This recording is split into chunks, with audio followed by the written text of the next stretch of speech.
ছাত্রছাত্রীদের বিজ্ঞান মনস্ক গড়ে তুলতে বিশেষ উদ্যোগ নিয়েছে রাজ্য বিজ্ঞান ও প্রযুক্তি দপ্তর। ছাত্র অবস্থা থেকে তাদের মধ্যে সেই মানসিকতা জাগিয়ে তুলতে এই উদ্যোগ। অষ্টম স্টুডেন্ট প্রজেক্ট প্রোগ্রাম অনুষ্ঠানে এমনটাই বললেন বিজ্ঞান ও প্রযুক্তি দপ্তরের মন্ত্রী অনিমেষ দেববর্মা। বুধবার আগরতলা প্রজ্ঞা ভবনে ছাত্রছাত্রীদের নিয়ে এক অনুষ্ঠানের আয়োজন করা হয়। অনুষ্ঠানের প্রতিভাবান ছাত্রছাত্রীদের হাতে পুরস্কার তুলে দেওয়া হয় বিজ্ঞান ও প্রযুক্তি দপ্তরের উদ্যোগে। মন্ত্রী বলেন, প্রতি বছরই বিজ্ঞান ও প্রযুক্তি দপ্তরের উদ্যোগে রাজ্যের ছাত্রছাত্রীদের বিজ্ঞান নিয়ে প্রশিক্ষণের জন্য আর্থিক সহায়তা প্রদান করেছে দপ্তর, যাতে করে ছাত্র অবস্থাতেই বিজ্ঞানকে ব্যবহার করে কোনো টেকনোলজি আবিষ্কার করতে পারে। তারা বিজ্ঞানকে ভিত্তি করে নতুন কিছু আবিষ্কার করতে পারে। তিনি শিক্ষার্থীদের বিজ্ঞান মনস্ক হওয়ার পরামর্শ দেন। এদিনের এই অনুষ্ঠানে বিভিন্ন স্কুলের ছাত্রছাত্রীরা ও বিজ্ঞান প্রযুক্তি দপ্তরের আধিকারিকরা উপস্থিত ছিলেন।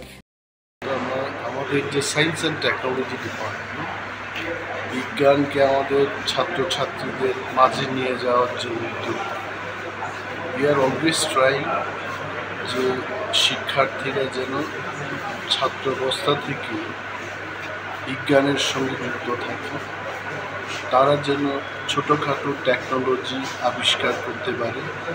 তার জন্য বিজ্ঞান এবং প্রযুক্তি দপ্তর ফিনান্সিয়ালি আমরা অ্যাসিস্ট্যান্স দিই এবং তারা যে কাজটাই করেছে গত 1 বছর ধরে আজকে সেটাই এখানে তুলে ধরবে।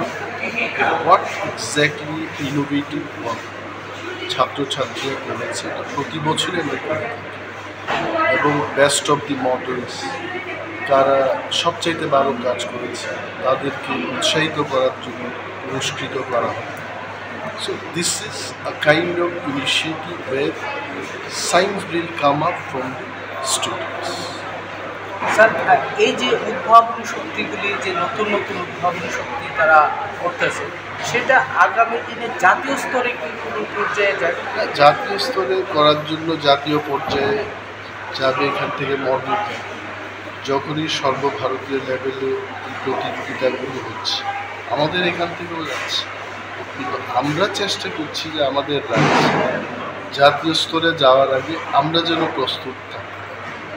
অ্যান্ড বিগত 2 বছর ধরে কিন্তু I am trying my best. এখানে সেক্রেটারি চৈতন্য মুখার্জি আছে, ডাইরেক্টর মহেন্দ্র সিং আছে। অনবরত আমরা বলছি যে ছাত্রছাত্রীদেরকে আরও আমাদের উৎসাহিত করতে।